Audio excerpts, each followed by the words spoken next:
With a huge round of applause, let's invite our CEO, Sir Sohan Roy, to the stage.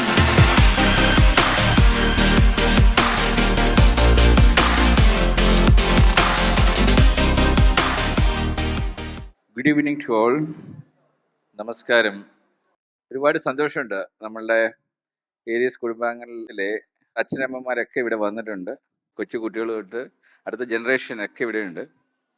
എല്ലാവരുമായിട്ട് ഒരു സായാഹ്നം ഇങ്ങനെ ആഘോഷിക്കാൻ സാധിക്കുന്നതിൽ ഒരുപാട് സന്തോഷം. പക്ഷേ ഉത്തരവാദിത്വം കൂടുന്നതായി ഒരു തോന്നൽ. ഈ കലാകാരികളുടെ നൃത്തം ഇവിടെ കണ്ടു. ഇപ്പം കഴിഞ്ഞ ദുബൈയിൽ നിന്ന് നമ്മളുടെ UAE ആഘോഷമെല്ലാം കണ്ടിട്ട് വരികയാണ്.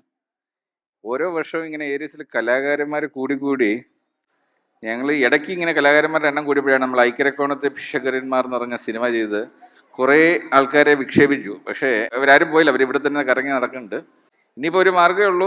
കാര്യം എല്ലാവരുടെയും ഉദ്ദേശം എന്നെങ്കിലും സിനിമയുടെ ഒരു ഭാഗമാകുക എന്നുള്ളതേ ഉള്ളൂ. അപ്പോൾ ഇനി ഒരു മാർഗ്ഗമേ ഉള്ളൂ, സ്ഥിരമായിട്ട് സിനിമ നിർമ്മിക്കേണ്ടി വരിക എന്നുള്ളൊരവസ്ഥയാണ്. അപ്പം അതിനുവേണ്ടി ഇപ്പം നമ്മൾ കൈയടി അവിടെ വന്ന് അപ്പം അതിന് പ്രോജക്റ്റ് ഇങ്ങനെയാണ്. നമ്മുടെ പുതിയ ടവർ വരുന്നതിനകത്ത് ഒരു ഫ്ലോർ മൊത്തം വിശാലമായ ഒരു സ്റ്റുഡിയോ അങ്ങ് സെറ്റ് ചെയ്യുകയാണ്. എല്ലാ കാര്യങ്ങളും ഒരു സിനിമയ്ക്ക് വേണ്ട എല്ലാ ഫെസിലിറ്റി അതിനകത്ത് ഉണ്ടാവും. നമ്മുടെ പഴയ ഉദയ സ്റ്റുഡിയോ വഴി അല്ലെ സുബ്രഹ്മണ്യം മുതലാളിയുടെ സെറ്റപ്പ്, അതായത് ഒരു ഫുൾ പ്രൊഡക്ഷൻ ഹൗസ് അങ്ങ് വെക്കുക. അഭിനേതാക്കൾ തന്നെ മിക്കവാറും അതിൽ തന്നെ ഉണ്ടാവും. അപ്പോൾ സിനിമയിലേക്ക് മെയിൻ സ്ട്രീമിലേക്ക് പോകേണ്ടവർ കുറച്ച് നാളത്തെ ഒരു കോൺട്രാക്ട് സൈൻ ചെയ്തിട്ട് സ്ഥിരമായി അഭിനയിക്കുക, പോവുക. ടെക്നിക്കൽ ഹാൻഡ്സ് ഇതുപോലെ തന്നെ സ്ഥിരമായി കണ്ടിന്യൂ ചെയ്യണമെങ്കിൽ കണ്ടിന്യൂ ചെയ്യാം, ഇല്ലെങ്കിൽ കോൺട്രാക്ട് കഴിഞ്ഞ് പോവാം. പക്ഷേ എല്ലാ മാസവും ഒരു സിനിമ ഇങ്ങനെ കാര്യം 30 ഡേയ്സ് കൊണ്ട് ഷൂട്ട് തീരുന്ന കഥകൾ മാത്രമേ നമ്മൾ എടുക്കത്തുള്ളൂ. അതനുസരിച്ച് നമ്മൾ പ്ലാൻ ചെയ്യും. അങ്ങനെ എല്ലാ മാസവും ഒരു സിനിമ നിർമ്മിക്കുക. പിന്നെ ഇത് റിലീസ് ചെയ്യാനായിട്ട് നമ്മൾ നമ്മുടേതായ OTT പ്ലാറ്റ്ഫോം ലോഞ്ച് ചെയ്യാൻ തീരുമാനിച്ചു കഴിഞ്ഞു. അത്യാവശ്യം ലോഞ്ച് ചെയ്യാനുള്ള സാധനങ്ങളൊക്കെ നമ്മുടെ കയ്യിൽ തന്നെ ഉണ്ട്. ഇതുകൂടാതെ നമ്മൾ ഫിലിം ക്ലബ്സ് ഈ സ്കൂൾസ് കോളേജസിൽ ലോഞ്ച് ചെയ്യാനുള്ള പ്രോജക്റ്റ് ഓൾറെഡി സ്റ്റാർട്ട് ചെയ്തിട്ടുണ്ട്. ഓരോ മാസവും ഒരുപാട് സ്കൂൾസ് ആൻഡ് കോളേജസ് ജോയിൻ ചെയ്തിട്ടുണ്ട്. കഴിഞ്ഞ ദിവസം നൂറുൽ ഇസ്ലാമിക് യൂണിവേഴ്സിറ്റിയിൽ നമ്മൾ സൈൻ ചെയ്തേക്കുന്നതനുസരിച്ചിട്ട് ഇന്ത്യയിലെ തന്നെ ഏറ്റവും വലിയ ഫിലിം ഫെസ്റ്റിവൽ, ഫിലിം ക്ലബ് എല്ലാം 5 വർഷത്തിനകം നമുക്ക് ചെയ്ത് കൊടുത്തേ പറ്റും. അങ്ങനെയാണ് കോൺട്രാക്ട് സൈൻ ചെയ്തിരിക്കുന്നത്. അപ്പോൾ നമ്മുടെ ഒരു ലക്ഷ്യം അടുത്ത വർഷം തന്നെ ഒരു 100 ഫിലിം ക്ലബ്സ് ഫോം ചെയ്യണം. നമ്മുടെ പ്രോജക്റ്റ് സ്റ്റാർട്ട് ചെയ്യുമ്പോൾ തന്നെ ഒരു 500 ഫിലിം ക്ലബ് എങ്കിലും അപ്പോഴത്തേക്ക് ഓണായിരിക്കും. അപ്പം നമ്മളുടെ സിനിമ റിലീസ് ചെയ്യാൻ ഈ ഫിലിം ക്ലബ്ബ് തന്നെ ധാരാളം മതി. ആൾക്കാർ കാണില്ല എന്നുള്ള വിഷയം വേണ്ട, അത് നമ്മൾ ഏതായാലും ഉണ്ടാകും. പിന്നെ അത്യാവശ്യം കാണിക്കാനായിട്ട് തിയേറ്റേഴ്സ് നമ്മുടെ കയ്യിൽ തന്നെ ഉണ്ട്. പുറത്ത് ഇനി ആരും കാണിച്ചില്ലെങ്കിലും വിഷമം ഇരിക്കേണ്ട. അപ്പം അടുത്ത നമ്മുടെ തിയേറ്റർ ഓണത്തിന് പുനലൂരിൽ ഓപ്പൺ ആവുന്നത് 3 സ്ക്രീൻ. അപ്പം അവിടെയും കാണിക്കാനുള്ള ഫെസിലിറ്റി ഉണ്ട്. അങ്ങനെ പിന്നെ നമ്മളോടിവിടെ സമാന മനസ്കരായ കുറേ വെൽവിഷേഴ്സ് അവരുടെ തിയേറ്റേഴ്സും ഉണ്ടാവും. അപ്പം അത്യാവശ്യം തിയേറ്റേഴ്സിൽ കാണിക്കാനുള്ള എല്ലാ ഫെസിലിറ്റി ഉണ്ടാവും. അപ്പം ഇത്രയും മതി ഒരു സിനിമ ഇൻഡസ്ട്രി ആകാൻ. പിന്നെ ഇൻഡിവുഡ് എന്ന് പറയുന്നൊരു വജ്രായുധം നമ്മുടെ കയ്യിലിരിപ്പുണ്ട്. അതുകൊണ്ടാണല്ലോ ഇപ്പോൾ ഇന്ത്യയിൽ നിന്ന് ഓസ്കാറിലേക്ക് പോകുന്ന എല്ലാ ചിത്രങ്ങളും നമ്മളുടെ ഓഫീസിൽ കൂടെ പോകണമെങ്കിൽ അതൊരു വിശ്വാസ്യതയുണ്ട്, അതിനുള്ള പൊട്ടൻഷ്യൽ നമുക്കുണ്ട്. അത്യാവശ്യം ഇത് ഇന്റർനാഷണലി സെല്ല് ചെയ്യപ്പെടുന്ന എല്ലാ മലയാള സിനിമകളുടെ പിന്നിലും നമ്മുടെ കരങ്ങളുണ്ട്. അതുകൊണ്ട് നമ്മുടെ ഓഫീസ് വിട്ടിട്ട് ഫിലിം ഇൻഡസ്ട്രിക്ക് വഴിമാറി പോകാൻ പറ്റത്തില്ല. അപ്പം അങ്ങനെ നമ്മളൊരു ബേസ് ചെയ്തിട്ടുണ്ട്. അതിലൂടെ നമ്മുടെ കുറേ കലാകാരന്മാർ ഇപ്പോൾ അടുത്ത ജനറേഷൻ വന്നേക്കുന്നത്. അതാണ് പ്രശ്നം. ഈ പണ്ടൊക്കെ ജനറേഷൻ ഗ്യാപ്പ് എന്ന് പറഞ്ഞാൽ 20 വർഷത്തിന് മുകളിലൊക്കെയാണ്. ഇപ്പോൾ അതൊക്കെ കുറഞ്ഞ് ഏരിയസിൽ തന്നെ ഒരു 3-4 ജനറേഷൻ ആയിട്ടുണ്ട്. കൊച്ചു പിള്ളേരൊക്കെയാണ് വളരെ ആക്റ്റീവായിട്ട് വരുന്നത്. കഴിഞ്ഞ ദുബായ് ഫംഗ്ഷനിൽ അവരുടെ പെർഫോമൻസ് കണ്ടിട്ട് ഞെട്ടിപ്പോയി. അപ്പോൾ ഇവരെ എല്ലാം ലോഞ്ച് ചെയ്യേണ്ടത് കുടുംബത്തിലെ ജ്യേഷ്ഠ സഹോദരൻ്റെ ഉത്തരവാദിത്തമാണ് എന്ന് തിരിച്ചറിയുമ്പോൾ ഒരു ആശങ്ക ഇല്ലാതില്ല. എന്നാലും for every problem there is A solution എന്ന് വിശ്വസിക്കുന്നതുകൊണ്ടും അതിനു വേണ്ടി നമ്മൾ പ്രവർത്തിക്കും. അപ്പോൾ അതുകൊണ്ട് ധൈര്യമായിട്ടിരിക്കുക. നമ്മൾ അടുത്ത ലെവലിലേക്ക് പോവുകയാണ്. അതിൻ്റെ തുടക്കം എന്ന നിലയിലാണ് കലാനിലയം നമ്മൾ ടേക്ക് ഓവർ ചെയ്യുകയാണ്. ഞാൻ കഴിഞ്ഞ ദിവസം കലാനിലയത്തിൻ്റെ സെറ്റ് വർക്ക് നടക്കുന്നിടത്ത് പോയിരുന്നു, കണ്ട് ഞെട്ടിപ്പോയി. സെപ്റ്റംബറിൽ ആദ്യത്തെ പെർമനൻറ്റ് വെന്യൂ, പെർമനൻറ്റ് ചില കുറച്ച് കാലത്തേക്ക് കൊടുങ്ങല്ലൂരാണ് അത് ലോഞ്ച് ചെയ്യുന്നത്. ആദ്യം അവിടെ രക്തരക്ഷസായിരിക്കും നമ്മൾ റീലോഞ്ച് ചെയ്യുന്നത്. അപ്പോൾ ആ രക്തരക്ഷസത്തിന് വേണ്ടി ഉള്ള സെറ്റ് വർക്ക് നടന്നുകൊണ്ടിരിക്കുക. അപ്പോൾ അതിൻ്റെ ഒരു വർക്ക് കണ്ടിട്ട് ഞാൻ തന്നെ കിടങ്ങി. അതായത് ഒരു ഫ്ലൈറ്റ് അതുപോലെ തലയുടെ മുകളിൽ കൂടെ അറ്റ്മോസ് സൗണ്ടിൽ സ്റ്റേജിലേക്ക് വന്ന് ലാൻഡ് ചെയ്യുന്നതാണ്. നിങ്ങൾ തന്നെ ഇമാജിൻ ചെയ്യുക, നിങ്ങളുടെ ഇപ്പോൾ ഈ തലയുടെ മുകളിൽ കൂടെ ഒരു ഫ്ലൈറ്റ് പറന്നിറങ്ങുന്ന സ്റ്റേജിൽ അത് അതേപോലെ എക്സാക്ട് ഫ്ലൈറ്റിൻ്റെ ഷേപ്പിൽ ആ എയർപോർട്ട്സും എല്ലാം കാണിച്ചിട്ട് ഇങ്ങനെ ഒരു മാസ്മരിക ലോകം, അതും അൾട്ടിമേറ്റ് കലാകാരന്മാരാണ് ഇത് ചെയ്യുന്നത്. അതിൽ പലരും വിദേശത്തൊക്കെ വളരെ നല്ല ജോലിയിൽ ഇരുന്നിട്ട് ഈ കല തലയിൽ പിടിച്ചിട്ട് അവർക്ക് ഇതേ ചെയ്യാൻ പറ്റത്തുള്ളൂ. അവർക്ക് ആ അൾട്ടിമേറ്റ് പെർഫോമൻസ് നടത്തണം. അതിനുവേണ്ടിയുള്ള ഇന്ത്യയിലെ ഏറ്റവും മികച്ച സ്റ്റേജാണ് അവർ സെറ്റ് ചെയ്യുന്നത്. അപ്പോൾ അത് ഇനി ട്രിവാൻഡ്രത്തുണ്ടാവും, കൊച്ചിയിൽ, അങ്ങനെ പെർമനൻറ്റ് വെന്യൂസ് പലയിടത്തുണ്ടാവും. അതോടൊപ്പം തന്നെ അതിനെ നമ്മളൊരു കലയുടെ യൂണിവേഴ്സിറ്റിയാക്കി മാറ്റുക. കലാനിലയത്തിൻ്റെ സ്റ്റാമ്പോടുകൂടി എല്ലാ കലാകാരന്മാരും, കല അഭ്യസിക്കുന്ന എല്ലാവരും, ഈ പ്രൈവറ്റ് ടീച്ചേഴ്സിൻ്റെ കീഴിലൊക്കെ ഡാൻസും പാട്ടും മറ്റ് ഉപകരണങ്ങളൊക്കെ പഠിക്കുന്നവർക്ക് ഇനി മുതൽ അതൊരു സർട്ടിഫിക്കേഷനായിട്ട് മാറ്റുകയും ഇൻഡസ്ട്രിക്ക് പറ്റിയത് ഒരു വ്യക്തിയാണ് ഇദ്ദേഹം എന്ന് ഈ ഇൻഡസ്ട്രിയിലുള്ളവർ തന്നെ സർട്ടിഫിക്കുന്ന ഒരു സിസ്റ്റമാണ് നമ്മളവിടെ ക്രിയേറ്റ് ചെയ്യുന്നത്. എയ്മറി അതിനോടൊപ്പം ജോയിൻ ചെയ്യുന്നുണ്ട്. അങ്ങനെ ആ കലാനിലയത്തിനെ നമ്മളൊരു കലയുടെ അൾട്ടിമേറ്റ് അതോറിറ്റി ആയിട്ട് മാറ്റുന്ന ഒരു പ്രോജക്റ്റ്. ഇതെല്ലാം ഒരു 5 വർഷത്തിൽ നമ്മൾക്ക് പൂർത്തീകരിച്ചേ പറ്റത്തുള്ളൂ നല്ല രീതിയിൽ. അപ്പോൾ അതിലൂടെ എല്ലാവർക്കും ബെനിഫിറ്റ് ഉണ്ടാവും. അതുകൊണ്ട് ഈ കുടുംബത്തിലെ കലാകാരന്മാരാരും വിഷമിക്കേണ്ട. നിങ്ങളുടെ കല നമ്മൾ പൊടി തട്ടി എടുത്ത് പ്രൊഫഷണലാക്കി പെർഫോം ചെയ്ത് നമ്മൾ ആഘോഷിക്കും. നമ്മുടെ എല്ലാ വർഷവും ഇനി മുതൽ ഈ ആനിവേഴ്സറി എന്ന് പറഞ്ഞാൽ കലാകാരന്മാരുടെ ആറാട്ടായിരിക്കും വേദിയിൽ. സത്യം പറഞ്ഞാൽ ഏരീസിൽ വന്നതുകൊണ്ട് എന്ത് നേടി എന്ന് പലരും ചോദിക്കുമ്പോൾ എല്ലാവരും വിചാരിക്കും ഞാൻ സാമ്പത്തികമായിട്ട് നേടിയെന്ന്. അതൊന്നുമല്ല. സാമ്പത്തികം ഞാൻ അന്നും ഇന്നും ഒക്കെ വളരെ എൻ്റേതായ ഒരു പ്രൊഫൈലിൽ ഞാൻ ജീവിക്കാറുണ്ട്. അതുകൊണ്ട് ഈ പണമല്ല ഏരീസിൽ ഞാൻ നേടിയത്. ഞാൻ ഏരീസിനെ എന്നും കാണുന്നത് ഒരു യൂണിവേഴ്സിറ്റി ആയിട്ടാണ്. അതായത് യങ്ങസ്റ്റ് ജനറേഷന് കഴിഞ്ഞ വർഷം നമ്മൾ ഏതാണ്ട് 580ഓളം പേരെയാണ് പുതുതായിട്ട് ഇൻടേക്ക് ചെയ്തത്. ഈ വർഷം നമ്മൾ പ്രതീക്ഷിക്കുന്നത് 850,000 അടുപ്പിച്ചിട്ട് ഇൻടേക്സ് ഈ വർഷം ഉണ്ടാവേണ്ടതാണ്. അപ്പോൾ ഈ യങ്സ്റ്റേഴ്സ് എന്ന് പറഞ്ഞാൽ ഏതാണ്ട് 2 ജനറേഷൻ പുറകിലുള്ളവരാണ്.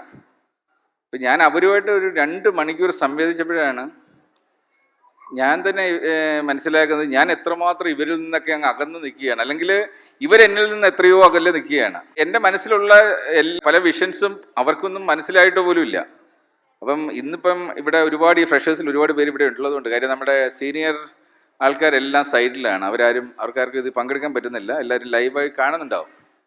എന്നാലും യങ്സ്റ്റേഴ്സ് ഇവിടെ കുറച്ചുള്ളത് പേരുള്ളതുകൊണ്ട് കുറച്ച് കാര്യങ്ങൾ, കാര്യം ഇതുപോലൊരു വേദി കിട്ടുമ്പം ഓൾറെഡി അന്ന് കുറേ ക്ലാസ് എടുത്തതാണ്. എന്നാലും ഇതൊരു നല്ല ഡോക്യുമെൻ്റ്. നമ്മൾ ഇന്നിപ്പോൾ ഒരു കണ്ടന്റ് ക്രിയേറ്റ് ചെയ്യില്ലേ, ഇതിനോടൊപ്പം തന്നെ ഈ ഒരു സ്പീച്ചിന് പല ആൾക്കാരിലേക്കും നമ്മുടെ കീഴിലുള്ള ഒരുപാട് സ്റ്റാഫിലേക്കും അതുപോലെ തന്നെ നമ്മുടെ കരിയർ ഡിസൈനിൻ്റെ ഭാഗമായിട്ട് പലയിടത്തേക്കും പോകുന്നതാണ് ഇതിലെ പല ചെറിയ ചെറിയ ക്ലിപ്പിങ്സ്. അതുകൊണ്ട് ഇതിൽ നിന്നുള്ള നല്ല നല്ല കുറച്ച് പരാമർശങ്ങൾ ഇവർക്ക് മാറ്റം വരുന്നെങ്കിൽ ഇവിടുന്ന് ടേക്ക് അവേ ആയിട്ട് നിങ്ങൾക്ക് കൊണ്ടുപോകാൻ പറ്റുന്ന ഒന്ന് ആണെങ്കിൽ ആവട്ടെ എന്ന് കരുതിയാണ് പറയുന്നത്. ഞാൻ പറഞ്ഞ പോലെ ഏരീസ് ഒരു യൂണിവേഴ്സിറ്റി ആയിട്ട് ആദ്യം മനസ്സിൽ കരുതുക. ഞാൻ പഠിച്ചതല്ല, എൻ്റെ ജീവിതത്തിലെ എന്നെ പഠിപ്പിച്ചത് എൻ്റെ അധ്യാപകരോ പുസ്തകങ്ങളോ സ്കൂൾ പുസ്തകങ്ങളോ ഒന്നും അല്ല. സൈൻ തീറ്റയും കോസ് തീറ്റയും വെച്ചിട്ടല്ല ഞാൻ ഇവിടെ ജീവിക്കുന്നത്.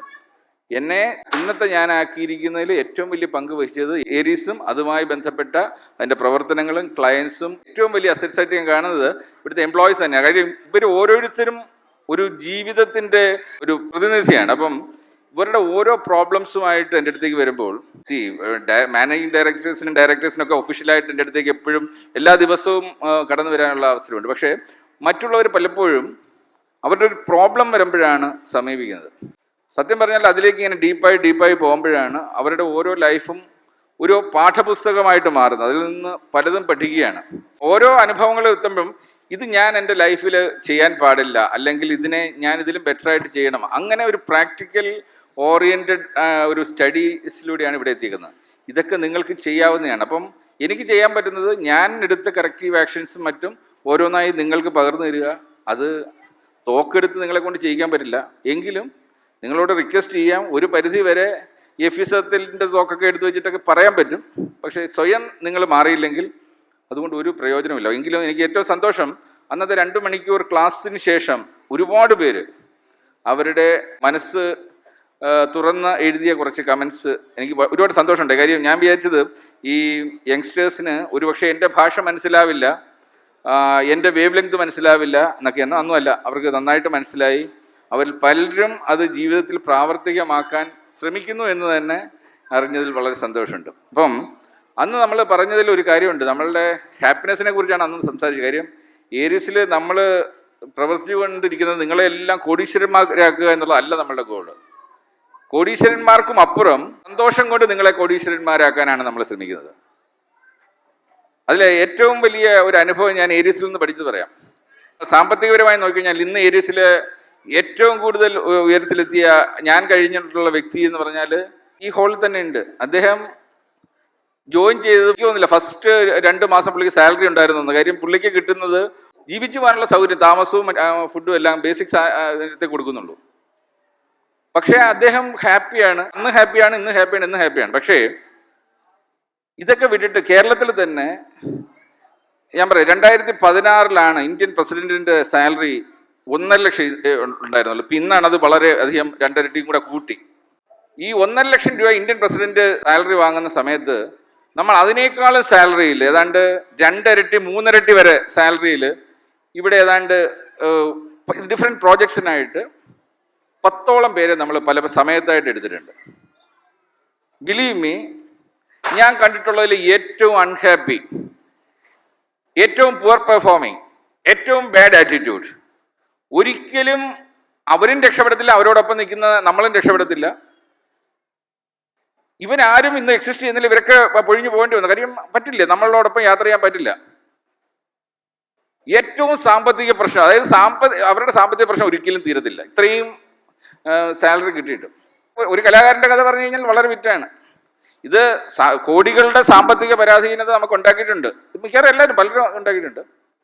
ഈ സാമ്പത്തിക പരാധീനം ഉണ്ടാക്കിയത് മാത്രമല്ല, ഈ കഴിഞ്ഞ അടുത്തിടയ്ക്ക് വരെ നമ്മൾ അറിയുന്നത് അദ്ദേഹത്തിൻ്റെ ഒരു ബന്ധുവിൻ്റെ പേരിൽ കൈക്കൂലി ഇങ്ങനെ മാസാമാസം പൊയ്ക്കൊണ്ടിരിക്കുക ക്ലയൻറ്റിൻ്റെ കയ്യിൽ നിന്ന്. ഒന്ന് ആലോചിച്ച് നോക്കുക. അതായത് ഇത്രയും വലിയ ഫെസിലിറ്റി കൊടുത്താലും ആ സ്ഥാപനത്തിനെ തകർക്കുന്ന മാനസികാവസ്ഥ. ഇത് ക്യാരക്ടർ ഡെഫിഷ്യൻസിയുടെ അൾട്ടിമേറ്റ് ആണ്. ഈ ക്യാരക്ടർ സ്വയം തിരിച്ചറിഞ്ഞ് കറക്റ്റാൻ ശ്രമിക്കാത്തിടത്തോളം കാലം ഇത്തരം വ്യക്തികൾ ആരും രക്ഷപ്പെടില്ല. ഇവർ രക്ഷപ്പെടില്ല മാത്രമല്ല, ഇവർ പ്രവർത്തിക്കുന്ന മണ്ഡലത്തിൽ അവരോട് അസോസിയേറ്റ് ചെയ്യുന്ന എല്ലാവരെയും ഇത് ബാധിക്കും. ആ ഇൻഡസ്ട്രിയെ തന്നെ അവർ ഒരു വഴിക്കാക്കി തരും. അപ്പം നമ്മൾക്ക് ചെയ്യാൻ പറ്റുന്ന എന്താണ്? നമുക്ക് ലോകം മുഴുവൻ മാറ്റാൻ പറ്റില്ല. പക്ഷേ നമ്മളുടെ ഈ ഏരീസ് എന്ന് പറയുന്ന ഒരു ഡിസൈൻഡ് ഫാമിലി അറ്റ്മോസ്ഫിയറിൽ ഡിസൈൻ ചെയ്തിരിക്കുന്ന ഒരു കമ്പനി, ഇത് നമ്മൾ ആരെയും നിർബന്ധിച്ച് ഇവിടെ നിർത്തുന്നില്ല. നമ്മൾ ഏരീസ് ഇങ്ങനെ റൺ ചെയ്യത്തുള്ളൂ, ഇങ്ങനെയാണ് റൺ ചെയ്തത്, ഇനിയും നമുക്ക് ഇങ്ങനെ നടത്താനും പറ്റത്തുള്ളൂ. ഇതിൽ സഹകരിക്കുന്നതും ഇത് മനസ്സിലാക്കുന്നവരും മാത്രം ഇതിൽ നിന്നാൽ മതി. ആരെയും നിർബന്ധിച്ച് ചെയ്യുന്നില്ല. പറ്റില്ലെങ്കിൽ വളരെ സ്നേഹത്തിൽ വന്ന് എനിക്ക് പറ്റുന്നില്ല, ഇത് ശരിയാവില്ല, എൻ്റെ ഉദ്ദേശം വേറെയാണ്, എനിക്ക് ഇതിൻ്റെ 2 ഇരട്ടി 3 ഇരട്ടിയൊക്കെ കിട്ടുന്ന സൗകര്യമുണ്ട്, പൊക്കോളൂ, ഒരു കുഴപ്പമില്ല. പക്ഷേ ഏരീസിൽ നമ്മൾ നിൽക്കുമ്പോൾ നമ്മൾ പഠിക്കേണ്ടത്, നമ്മൾ ഫോളോ ചെയ്യുന്ന സിസ്റ്റം ഉണ്ട്, ക്വാളിഫിക്കേഷൻ ഇൻഡെക്സ് സിസ്റ്റം. അതിൽ നിന്ന് നമുക്ക് വഴിമാറാൻ പറ്റത്തില്ല. ഇപ്പോഴും ഈ യങ്സ്റ്റേഴ്സിന് പലർക്കും അറിയില്ല എന്താണ് ക്വാളിഫിക്കേഷൻ ഇൻഡെക്സ് സിസ്റ്റം, അതിനെ ബേസ് ചെയ്തിട്ട് എങ്ങനെയാണ് സാലറി ഫിക്സ് ചെയ്യുന്നത് എന്നുള്ളത്. ഈ ക്വാളിഫിക്കേഷൻ ഇൻഡെക്സ് സിസ്റ്റം എന്ന് പറഞ്ഞാൽ, നിങ്ങൾ 10ാം ക്ലാസ്സിന് ശേഷമുള്ള നിങ്ങളുടെ എഡ്യൂക്കേഷൻ എത്ര വർഷമുണ്ട്, അത് 5 വർഷത്തെ എഡ്യൂക്കേഷൻ ആണെങ്കിൽ അത് 5 പോയിന്റ്. പിന്നീട് നിങ്ങൾക്കൊരു തൊഴിൽ കിട്ടി, നിങ്ങൾ എവിടെയെങ്കിലും വർക്ക് ചെയ്യുന്ന ഒരു 5 വർഷം വർക്ക് ചെയ്താൽ അതും 5 വർഷം കൂട്ടും, 10 വർഷമായി, 10 പോയിന്റായി ക്വാളിഫിക്കേഷൻ ഇൻഡെക്സ്. ഇനി നിങ്ങൾ ഏരീസിലാണ് 5 വർഷം വർക്ക് ചെയ്യുന്നതെങ്കിൽ ആ 5 നേരെ ഡബിളായി, അത് 10 ആയി. അപ്പം ടോട്ടൽ ക്വാളിഫിക്കേഷൻ ഇൻഡെക്സ് 15 ആയി. നമ്മളുടെ എല്ലാ സാലറി സ്ട്രക്ചർ നമ്മൾ ഫിക്സ് ചെയ്യുന്നത് ഈ ക്വാളിഫിക്കേഷൻ ഇൻഡെക്സിനെ ബേസ് ചെയ്തിട്ടാണ്. നിങ്ങൾ ചിലപ്പോൾ ഏരീസിൽ വന്ന് ജോയിൻ ചെയ്യുന്ന സമയത്ത് നിങ്ങളുടെ സാലറി കുറവായിരിക്കാം, പക്ഷേ ഈ ക്വാളിഫിക്കേഷൻ ഇൻഡെക്സ് സിസ്റ്റം അനുസരിച്ചിട്ട് വിതിൻ 3 ഇയേഴ്സ് നമ്മളത് കറക്റ്റ് ചെയ്തിരിക്കും. മനസ്സിലായില്ലേ? അപ്പം നിങ്ങൾ ഒരിക്കലും വന്ന് ജോയിൻ ചെയ്യുന്ന സമയത്ത് എൻ്റെ സാലറി കുറവാണ് എന്ന് വിചാരിക്കരുത്. കാര്യം നിങ്ങൾ ജോയിൻ ചെയ്യുന്ന സമയത്ത് നിങ്ങളുടെ പെർഫോമൻസ് എന്താണെന്ന് നമുക്ക് വ്യക്തമായിട്ട് അറിയാം. നിങ്ങളുടെ പെർഫോമൻസ് അനുസരിച്ച് ചെയ്യാൻ വേണ്ടിയാണ് നമ്മൾ ആദ്യം ഒരു ലോ സാലറി എന്നല്ല, നമ്മൾ in par with the industry തന്നെയാണ് കൊടുക്കുന്നത്. ഇത് പക്ഷേ നിങ്ങളുടെ ക്വാളിഫിക്കേഷൻ ഇൻഡെക്സ് സിസ്റ്റം അനുസരിച്ചിട്ട് 3 വർഷം ആകുമ്പോഴത്തേക്ക് it will be above the market standard. Not only that, ഞങ്ങൾ എപ്പോഴും പറയാറുണ്ട്, നിങ്ങൾ ഇനി ഈ സാലറി അന്വേഷിച്ചാൽ പുറത്ത് പോകുന്നെങ്കിൽ ഒരു 3 ഇരട്ടി സാലറി കിട്ടിയാൽ പോവുക. കാര്യം മറ്റ് ബെനിഫിറ്റ്സ്, ഒരുപാട് നമ്മളറിയാത്ത ബെനിഫിറ്റ്സ് നമ്മൾ ഇൻഡയറക്റ്റ് ആയിട്ട് കൊടുക്കുന്ന, അതിവിടെ ഷെയർ ആയിട്ട് മറ്റും എല്ലാ 5 വർഷം 10 വർഷം ആയവർക്ക് കിട്ടിയവർക്ക് മനസ്സിലാവും. നമ്മൾ വേറെ പല രീതിയിലും ചെയ്യുന്നതും നിങ്ങൾക്ക് തരുന്ന പ്രൊട്ടക്ഷൻസും നിങ്ങളുടെ സ്കിൽ ഡെവലപ്മെൻറ്റിന് വേണ്ടി ചെയ്യുന്ന ശ്രമവും, ഇതിനെല്ലാം നിങ്ങൾ വാല്യൂ ആഡ് ചെയ്ത് വരുമ്പം അൺബിലീവബിൾ ഡിഫറൻസ് ആണ് അതിനകത്ത് ഉണ്ടാകുന്നത്. ഇതൊന്നും പലപ്പോഴും ഈ യങ്സ്റ്റേഴ്സായിട്ട് വരുന്നവർക്ക് മനസ്സിലാവുന്നില്ല. ഇതിനേക്കാൾ ഏറെയുള്ള പ്രോബ്ലം, ഇത് എങ്ങനെ നമ്മളുടെ ആ ക്വാളിഫിക്കേഷൻ ഇൻഡെക്സ് അനുസരിച്ചിട്ടുള്ള ഒരു തുകയ്ക്കുള്ളിൽ നിന്നുകൊണ്ട് എങ്ങനെ സന്തോഷകരമായി ജീവിക്കാം എന്നുള്ളത് പലർക്കും അറിയില്ല. എസ്പെഷ്യലി യങ്സ്റ്റേഴ്സായിട്ട് വരുന്ന ആൾക്കാർക്ക് ഇന്ന് അറിയില്ല എന്നുള്ളതാണ് ഏറ്റവും വലിയ വിഷമം. മെയിൻ ഒരു കാരണം, നമ്മുടെ പുറകെ നടക്കുന്ന ഈ ബാങ്കിലെ ഈ ക്രെഡിറ്റ് കാർഡും കൊണ്ട് നടക്കുന്ന കുറേ ആൾക്കാരുണ്ട്. രാവിലെ തൊട്ട് വെറുതെ വന്ന് അടിച്ചേൽപ്പിക്കുന്നതാണ്. The moment you take a credit card, അത് നിങ്ങളുടെ ബാധ്യതയിലേക്ക് കൊണ്ടുപോകും. അത് മര്യാദയ്ക്ക് യൂസ് ചെയ്തില്ലെങ്കിൽ, എങ്കിൽ അത് യൂസ് ചെയ്താലോ ഇത്രയും നല്ലൊരു സാധനമില്ല ഈ ക്രെഡിറ്റ് കാർഡ് പോലെ. നിങ്ങൾക്കൊരു ക്രെഡിറ്റ് കാർഡ് വേണം, അത് യൂസ് ചെയ്യാൻ പഠിക്കണം. ആദ്യം വേണ്ടത് 100 രൂപയുള്ളെങ്കിൽ 90 രൂപയ്ക്ക് ജീവിക്കാൻ സാധിച്ചില്ല എന്നുണ്ടെങ്കിൽ സാമ്പത്തിക പരാധീനത ഉണ്ടാക്കുന്ന അന്ന് തൊട്ട് നിങ്ങളുടെ സന്തോഷം പോയി. ഈ സാമ്പത്തികമാണ് ഏറ്റവും വലിയ പ്രോബ്ലം.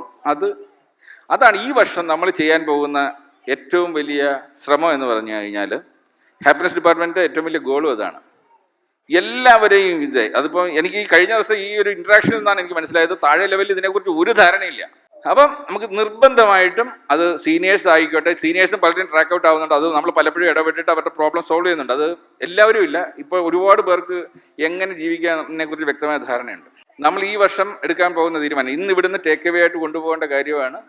നമ്മൾക്ക് എത്ര തുകയാണെന്നല്ല, നിങ്ങൾക്ക് എന്ത് കിട്ടുന്നോ അത് നിങ്ങൾക്ക് കിട്ടുന്നത് ന്യായമായിട്ട് നിങ്ങളുടെ ക്വാളിഫിക്കേഷൻ ഇൻഡെക്സിനെ ബേസ് ചെയ്തിട്ടുള്ളതാണ്. അത് ഞങ്ങൾക്കറിയാം പലപ്പോഴും ജോയിൻ ചെയ്യുമ്പോഴൊന്നും കുറവാണ്. പക്ഷേ 3 വർഷത്തിനുള്ളിൽ ആ ക്വാളിഫിക്കേഷൻ ഇൻഡെക്സ് ബേസ്ഡ് ആയിട്ടുള്ള സ്റ്റാൻഡേർഡ് അത് ആ ഒരു സ്ലോപ്പിലേക്ക് കയറിയേ പറ്റത്തുള്ളൂ. അത് നമ്മൾ ചെയ്തിരിക്കും. അത് നിങ്ങളുടെ പെർഫോമൻസിനെ ബേസ് ചെയ്തിട്ട് എത്രയും പെട്ടെന്ന് നമ്മളത് ചെയ്യും. പലപ്പോഴും ക്വാളിഫിക്കേഷൻ ഇൻഡെക്സ് 3 ഇയേഴ്സ് ആകുമ്പോഴത്തേക്ക് സാലറി ഡബിൾ ചെയ്യാനുള്ള ഓപ്ഷൻ ഉണ്ട്. അത് പെർഫോമൻസ് നല്ലതാണെങ്കിൽ ജോയിൻ ചെയ്യുന്നതിൻ്റെ ഡബിൾ ആവും. ഇതിനെ everything based on performance and നിങ്ങളുടെ ഫീഡ്ബാക്ക് ഫ്രം യുവർ സീനിയേഴ്സ്.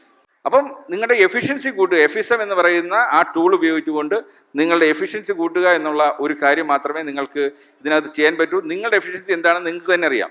ഈ എഫിഷ്യൻസി കൂട്ടുവാനുള്ള ഏറ്റവും നല്ല മെത്തേഡ് എന്ന് പറഞ്ഞാൽ നിങ്ങളുടെ ക്യാരക്ടർ മാറ്റുക എന്നുള്ളതാണ്.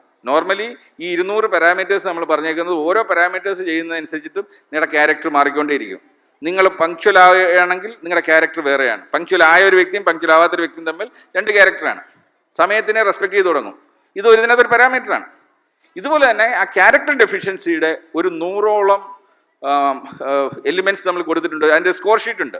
ഇതിനകത്ത് എത്ര പേര് യങ്സ്റ്റേഴ്സ് ചെയ്തിട്ടുണ്ടെന്ന് എനിക്കിപ്പോഴും അറിയില്ല. എഫിസത്തിനകത്ത് മാൻഡേറ്ററി ആവുകയാണ്. ഈ വർഷം 1 വർഷം കഴിയുമ്പോഴത്തേക്ക് നിങ്ങളത് സ്കോർ പൂർത്തീകരിച്ചേ പറ്റത്തുള്ളൂ. അത് പക്ഷേ ആത്മാർത്ഥമായിട്ട് ചെയ്യണം. അല്ലാതെ എഫിസത്തിനെ സമാധാനിപ്പിക്കാൻ വേണ്ടി എന്തെങ്കിലും മാർക്കിട്ടിട്ടല്ല ചെയ്യേണ്ടത്. അപ്പോൾ നമ്മൾ ഇന്നെടുക്കുന്ന 2ാമത്തെ പ്രതിജ്ഞ എന്ന് പറയുന്നത്, ഈ ഒരു വർഷം കൊണ്ട് ആ 100 കാര്യങ്ങൾ നമ്മൾ സ്വയം മാർക്കിടുന്നു. നമ്മളുടെ ഏറ്റവും അടുത്ത ബന്ധുവിനെ കൊണ്ട്, അച്ഛനോ അമ്മയോ അല്ലെങ്കിൽ നമ്മളുടെ ലവറിനെ കൊണ്ടോ ആരെ കൊണ്ടുമെങ്കിലും, അല്ലെങ്കിൽ നമ്മുടെ സ്പൗസിനെ കൊണ്ട് നമ്മൾ അതിൻ്റെ മാർക്ക് ഇടിക്കുന്നു. നമ്മുടെ അടുത്ത ഒരു ഫ്രണ്ടിനെ കൊണ്ടും അതിൻ്റെ മാർക്ക് ഇടിച്ചിട്ട് ഇത് തമ്മിലൊന്ന് കമ്പയർ ചെയ്യുക. കമ്പയർ ചെയ്യുമ്പോൾ അറിയാം എവിടൊക്കെയാണ് നമ്മുടെ ഡെഫിഷ്യൻസി കിടക്കുന്നത്, നമ്മൾ അറിയാതെ കിടക്കുന്ന നമ്മുടെ പ്രോബ്ലംസ്. അത് കറക്റ്റ് ചെയ്ത് കഴിഞ്ഞാൽ നിങ്ങൾക്ക് മാത്രമല്ല, നിങ്ങളുടെ ആ ക്യാരക്ടർ കറക്റ്റ് ചെയ്യുമ്പം അതിൻ്റെ ആദ്യത്തെ ബെനിഫിഷ്യറി നിങ്ങളുടെ തൊട്ടടുത്തുള്ള, നിങ്ങളെ സ്നേഹിക്കാൻ ആഗ്രഹിക്കുന്ന നിങ്ങളുടെ കുടുംബമാകാം, നിങ്ങളുടെ സുഹൃത്തുക്കളാകാം, അവരാണ് ആദ്യം അനുഭവിക്കുന്നത്. അതിലേറെ ഇതിൻ്റെ ബെനിഫിറ്റ് കിട്ടുന്നത് ഏരീസ് കുടുംബത്തിന് തന്നെയാണ്. കാര്യം അത് നിങ്ങളുടെ വർക്ക് ഫ്രണ്ടിൽ അത് റിഫ്ലക്റ്റ് ചെയ്യും, നിങ്ങളുടെ പ്രൊഡക്ടിവിറ്റിയെ റിഫ്ലക്റ്റ് ചെയ്യും, നമ്മുടെ ഡിവിഷൻ്റെ ഗ്രോത്തിനെ അത് റിഫ്ലക്റ്റ് ചെയ്യും. അത് അടുത്ത ജനറേഷൻ, ആ ക്യാരക്ടർ മാറിയ ഒരു അച്ഛനെയും അമ്മയും കണ്ടു വളരുന്ന കുട്ടിയുടെ മൈൻഡ് സെറ്റ് തന്നെ ഡിഫറെൻ്റ് ആണ്. അപ്പോൾ അടുത്ത ജനറേഷൻ്റെ മൈൻഡ് സെറ്റ് മാറാൻ അത് കാരണമാകും. അത് മനസ്സിലാക്കിക്കൊണ്ട് വേണം. കാര്യം നിങ്ങളെ നോക്കി ജീവിക്കുന്ന ഒരു ഗ്രൂപ്പാണ് ഈ അടുത്ത ജനറേഷൻ, നിങ്ങളുടെ കുട്ടികൾ എന്ന് പറയുന്നത്. ഞാൻ ഏരീസിൽ നിന്ന് പഠിച്ച ഏറ്റവും വലിയ കാര്യം, നമ്മളുടെ ഇവിടെ കുട്ടികളുള്ള പലരുടെയും ഏറ്റവും വലിയ പ്രശ്നം, അവരെന്ന് പറയുന്നത് കുട്ടികൾ ഞങ്ങളിൽ നിന്ന് അകന്നകന്നു പോകുന്നു.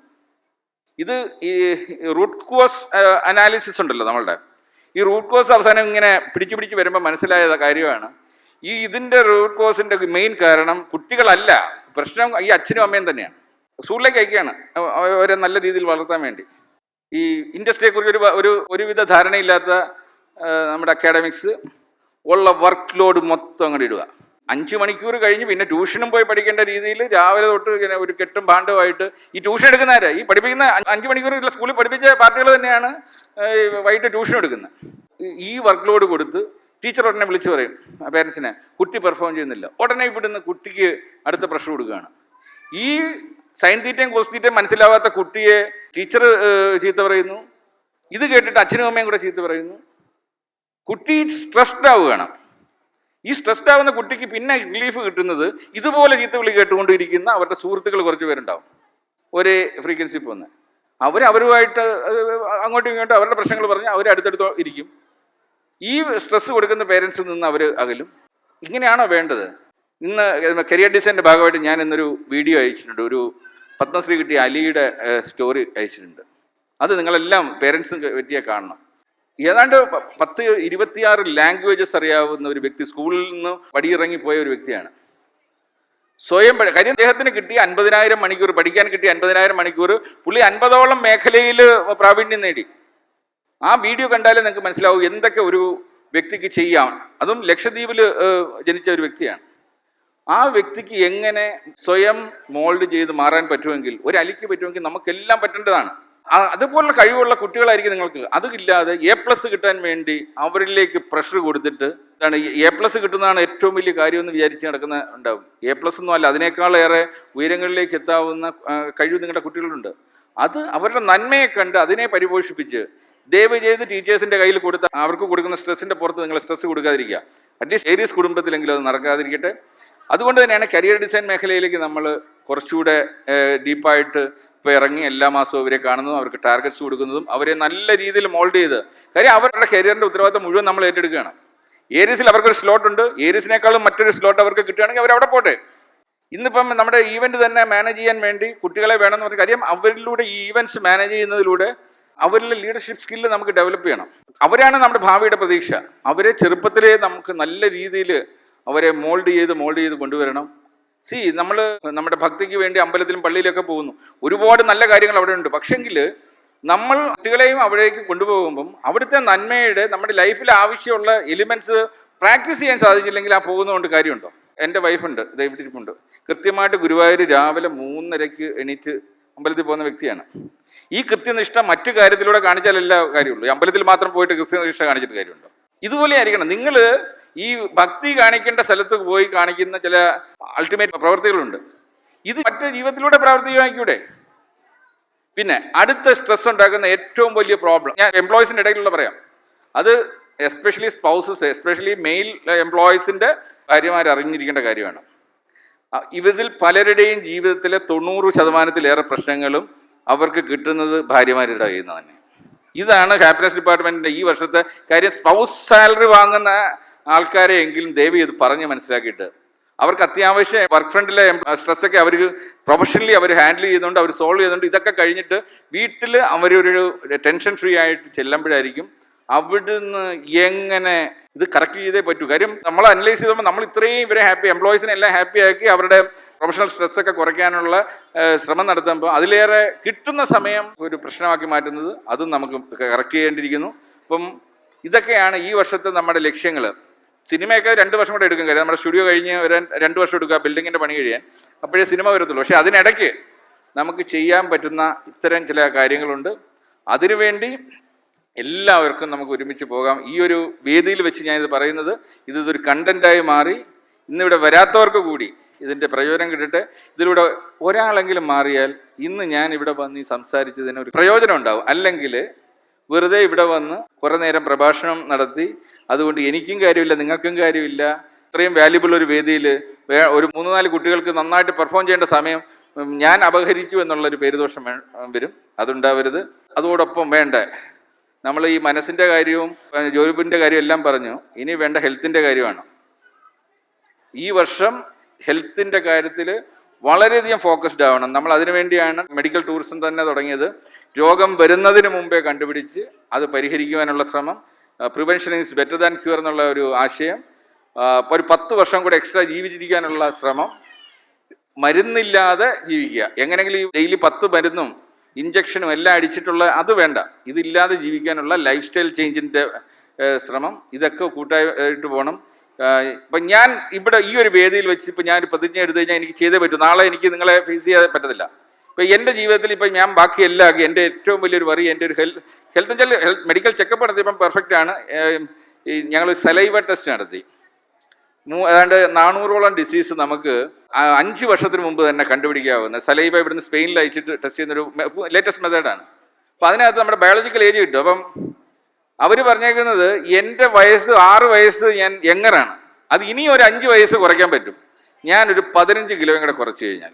അപ്പം ഞാൻ ഇന്ന് ഇവിടെ എടുക്കുന്ന പ്രതിജ്ഞ ഇത് നിങ്ങൾക്ക് നാളെ ചോയ്സ് ഉണ്ട്. ഈ സലൈവ ടെസ്റ്റ് ചെയ്യണമെങ്കിൽ ചെയ്യാം, ഇല്ലെങ്കിൽ സലൈവ ടെസ്റ്റ് ചെയ്യാതെ തന്നെ ഞങ്ങൾ പറഞ്ഞുതരാം എന്തൊക്കെ അതേ ഗുണങ്ങൾ 5 പൈസ ചിലവാക്കാതെ ചെയ്യുന്ന കാര്യങ്ങളും ഇത്തവണ ഹാപ്പിനെസ് ഡിപ്പാർട്ട്മെന്റ് വഴി നമ്മൾ തരുന്നുണ്ട്. ഞാൻ ഇന്ന് ഇവിടുന്ന് എടുക്കുന്ന പ്രതിജ്ഞ അടുത്ത വർഷം ഈ ചടങ്ങിൽ ഞാൻ വരണമെങ്കിൽ ആ സലൈവ ടെസ്റ്റിൽ എനിക്ക് വീണ്ടും ഒരു 5 വർഷം കുറയ്ക്കാനുള്ള ആ 15 കിലോ അച്ചീവ് ചെയ്താൽ മാത്രമേ ഇനി നമ്മൾ തമ്മിൽ ഈ വേദിയിൽ വെച്ച് മീറ്റ് ചെയ്തുള്ളൂ. ഇതേ ഒരു പ്രതിജ്ഞ നിങ്ങളെല്ലാവരും, അതായത് ആ 15 കിലോ ഞാൻ കുറയ്ക്കണമെങ്കിൽ ഞാൻ കുറച്ച് എഫേർട്ട് ഇടണം. ഇത് നിങ്ങളും ഡെയിലി നിങ്ങളുടെ ഹെൽത്തിന് വേണ്ടി മാറ്റിവെക്കുക. നമ്മൾ കൃത്യമായിട്ട് പറഞ്ഞിട്ടുണ്ട് എഫിസതിൽ 1:1:1 ഹെൽത്തിന് വേണ്ടി 8 മണിക്കൂറുണ്ട്.